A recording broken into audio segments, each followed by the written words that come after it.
So we were reading biotechnology principle and processes और आज हमें उसका एक लास्ट टॉपिक कवर करना है। छोटी सा वीडियो होगा जो कि है डाउनस्ट्रीम प्रोसेसिंग। तो देखो, हमने पूरा प्रोडक्ट, डिज़ायर्ड प्रोडक्ट, हमें जो भी डिज़ायर्ड प्रोटीन चाहिए था रिकॉम्बिनेंट डीएनए से, जो भी हमको डिज़ायर्ड प्रोटीन चाहिए था वो हमने बना लिया, बट हमको एज इट इज़ उसको बना के मार्केट में नहीं बेच सकते, तो हमें उसकी प्रोसेसिंग करनी होती है। उसी को हम बोलते हैं downstream processing. After completion of the biosynthetic phase, मतलब जो प्रोडक्ट हम बना रहे हैं उसको बनाने के बाद the product has to be subjected through 3 series of processes before it is ready for marketing. तो उसको क्या होना है, एक सीरीज ऑफ प्रोसेसेस के थ्रू गुजरना पड़ता है बिफोर वो एक रेडी हो for marketing as it finished product है। ठीक है। The process include separation, purification. Downstream processing में कौन सी दो प्रोसेसेस आती है?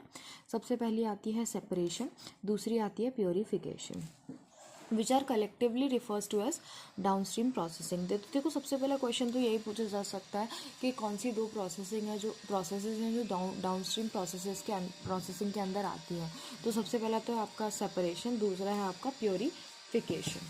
ठीक है। उसके बाद बोल रहे हैं which are formulated with suitable preservatives. फिर हमने जो भी सूटेबल प्रिजर्वेटिव्स हमें ऐड करने हैं अपने प्रोडक्ट में, हम वो ऐड करते हैं। सच फॉर्मुलेशन हैज़ टू अंडरगो, फिर हम उसका क्लिनिकल ट्रायल करते हैं कि कुछ हार्मफुल इफेक्ट्स तो नहीं हो रहे उसके बॉडी पे। ठीक है। फिर क्वालिटी टेस्ट होता है उसका। ठीक है, फॉर ईच प्रोडक्ट। ठीक है। दस downstream processing and quality control testing जो है वो एक प्रोडक्ट के लिए अलग हो सकती है, दूसरे प्रोडक्ट के लिए अलग हो सकती है। तो ये वेरी करती है फ्रॉम प्रोडक्ट टू प्रोडक्ट। तो आपसे क्वेश्चन पूछा जा सकता है कि हर प्रोडक्ट के लिए सेम प्रोसीजर्स होते हैं इन डाउनस्ट्रीम प्रोसेसिंग। तो आपको लगेगा कि हाँ यार, वही होने चाहिए, प्रोसीजर्स तो सेम ही होंगे, पर ऐसा नहीं होता। हर प्रोडक्ट के लिए अलग प्रोसीजर्स होते हैं। फिर हम देख लेते हैं, एक बार समरी छोटी सी दी गई है। Biotechnology deal with a large scale production and marketing of product and processes using live organisms, cells and enzyme. ठीक है, वही चीज़ है कि हम एक लार्ज स्केल में कुछ भी प्रोडक्ट बना रहे हैं और उसको सेल कर रहे हैं। ठीक है। मॉडर्न बायोटेक्नोलॉजी, क्या जो हमारी मॉडर्न बायोटेक्नोलॉजी है वहाँ पे हम जेनेटिकली मॉडिफाइड ऑर्गेनिजम्स ले रहे हैं।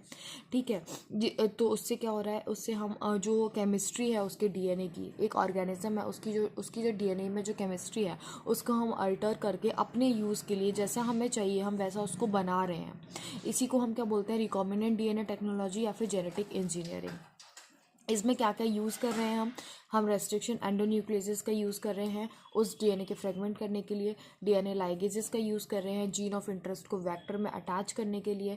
फिर हम प्लाज्मिड का यूज़ कर रहे हैं ताकि प्लाज्मिड के बिना तो हम ट्रांसफ़र कर ही नहीं सकते अपने जीन ऑफ इंटरेस्ट को एक होस्ट ऑर्गेनिज्म के अंदर।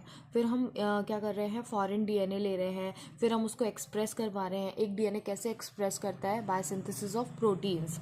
ठीक है। फिर हम वो प्रोटीन को हम एक्सट्रैक्ट कर रहे हैं फ्रॉम द होस्ट ऑर्गेनिज्म। ठीक है। फिर हम उसकी डाउन स्ट्रीमिंग प्रोसेसिंग करके सबसे पहले तो हम उसको लार्ज स्केल में बनाएंगे बाय यूजिंग बायो रिएक्टर्स। फिर एक बार प्रोडक्ट जब बन जाएगा फिर हम क्या करते हैं, फिर हम उसका डाउनस्ट्रीम प्रोसेसिंग करते हैं जिसमें दो प्रोसेसेस आती हैं, सेपरेशन एंड प्योरिफिकेशन।